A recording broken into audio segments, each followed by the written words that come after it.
पपीते की उन्नत खेती कर किसान भाइयों को किया जागरूक।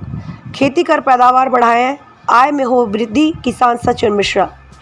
कस्बा हसीरन के सदर बाजार के रहने वाले सचिन मिश्रा पुत्र आशीष मिश्रा ने अपने खेतों में पपीते की उन्नत खेती कर किसानों को जागरूक किया, किसानों के लिए उन्नति का मार्ग प्रशस्त किया। उन्होंने बताया कि 21 अप्रैल 2021 को करीब 1500 पौधे लगाकर पपीते की खेती की, जो आज खेतों में हरी भरी फलों के साथ दिखाई दे रही है। उन्होंने बताया कि कृषि में अलग तरीके से खेती करवाने का कार्य किया। कोरोना संक्रमण के चलते लॉकडाउन लगा हुआ था, अलग हट के खेती करने का विचार आया। फलदार वृक्ष लगवाने की खेती की, समय समय पर वृक्षों की देखरेख की, उन्नत खेती कर उन्होंने सभी किसान भाइयों को एक संदेश दिया।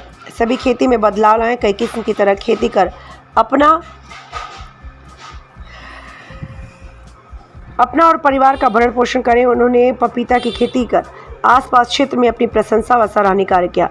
वहीं क्षेत्र के लोगों ने उनकी काफ़ी तारीफ की। लागत लगने के साथ साथ अच्छे दामों में बिक्री होती है तो किसानों को काफ़ी लाभ होगा, किसानों की आय में वृद्धि होगा। जब किसान खुश होगा तो देश खुशहाली के गीत गाएगा। खेतों में उन्नत किस्म की खेती कर किसानों को जागरूक किया। पपीता की खेती में उन्होंने रुचि उत्पन्न कर सभी को फलदार वृक्षों की खेती करने की प्रेरित किया। कन्नौज ब्यूरो चीफ अभिषेक तोमर।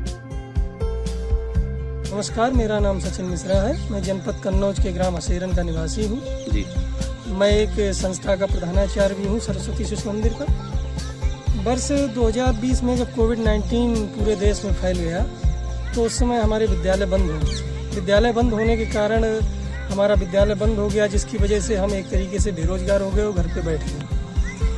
मोबाइल चलाते थे, यूट्यूब के माध्यम से मुझे ज्ञात हुआ कि पपीते की खेती से ज़्यादा हम लाभ ले सकते हैं। तो हमारे मन में विचार आया कि क्यों ना घर बैठे हैं पपीते की खेती की जाए। तो हमने खेती की तैयारी की, अपना खेत तैयार करवाया, पौधों की बुकिंग की और बहुत कुछ हमने यूट्यूब के माध्यम से सीखा। जो लोग पपीते की खेती कर रहे थे उनसे सीखा, बड़े बड़े अपने जनपद के उच्चाधिकारियों से जो कि फल विभाग के हैं, उद्यान विभाग के हैं, उनके माध्यम से हमने बहुत कुछ इसके बारे में जानकारी की।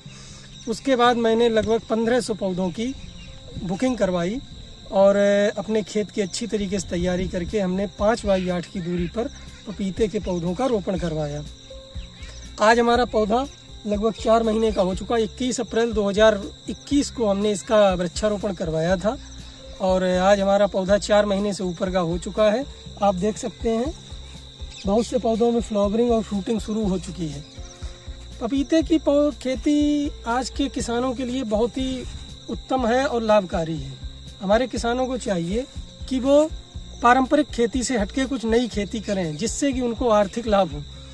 पपीते की खेती करने से लाभ ये है कि ये रेड लेडी 786 ताइवान वैरायटी है। इसमें 1 कुंटल से लेकर 1.5 कुंटल तक के फल की पैदावार होती है, जो कि अगर मिनिमम रेट देखा जाए 10 रुपये किलो तक अगर बिक जाता है तो एक पौधा लगभग 1500 रुपये या 1000 रुपये हमें प्रॉफिट कराएगा। और अगर आपके प्लाट में 1000 पौधे स्वस्थ हैं, अच्छे से प्लांटिंग चल रही है, अच्छे से फ्रूटिंग हो रही है, तो आप ये मान के चलो 1 एकड़ में आपका 1 से 1.5 साल के बीच में 10 लाख या 8 लाख का आपको फ़ायदा इससे हो सकता है। आपके खेत में कितने की लागत आई है पौधे लगवाने में? देखिए, पौधे की लागत के बारे में आपको बताएं तो हमने पौधा परचेज किया था 25 रुपये प्लांट के हिसाब से हमने परचेज किया। तो 1500 पौधे हमने मंगाए थे, जिसमें कि पहली बार हमने किया पूर्ण जानकारी नहीं थी, जिससे कि हमारे काफ़ी पौधे खराब हो गए, नुकसान हो गया। वर्तमान में हमारे खेत में लगभग 900 पौधे चल रहे हैं। लागत की बात करें तो 25 रुपये प्लांट के हिसाब से पौध का हो गया। उसके बाद इसमें गोबर की खाद है, DAP है, पोटास है, सल्फर है, माइक्रोन्यूट्रिएंट है, समय समय पर कीटनाशक का छिड़काव किया है, समय समय पर फंगीसाइड का छिड़काव किया है। जैसा कि आप देख सकते हैं कि हमारे यहाँ दवाई का स्प्रे भी चल रहा है अभी। तो ये कुल मिला के लगभग अभी तक 80-90 हज़ार रुपये खर्चा हो चुका है। आपने फलदार वृक्ष लगाने का जो संकल्प लिया और लगाए भी हैं, तो कई किसानों को आप क्या बताएंगे? हम किसानों को यही संदेश देना चाहते हैं कि जैसे कि जो हमारी पारंपरिक खेती किसान करते हैं, जिससे उनको नुकसान हो रहा है, जैसे गेहूं है, धान है, मक्का है, तो हमारा सुझाव यही है कि यदि आपके पास 10 बीघा खेती है तो हम ये चाहते हैं कि आप 8 बीघा गेहूं, धान के मक्का करें और 2 बीघा ट्रायल के रूप में एक बार पपीता लगा के देखें। आपको 8 बीघा में जितना मुनाफा नहीं होगा जितना 2 बीघे पपीते में आपका मुनाफा होगा। और आपकी हमारे देश के किसानों की खुशहाली और तरक्की के लिए हमारा पपीता बहुत ही अच्छा साधन है।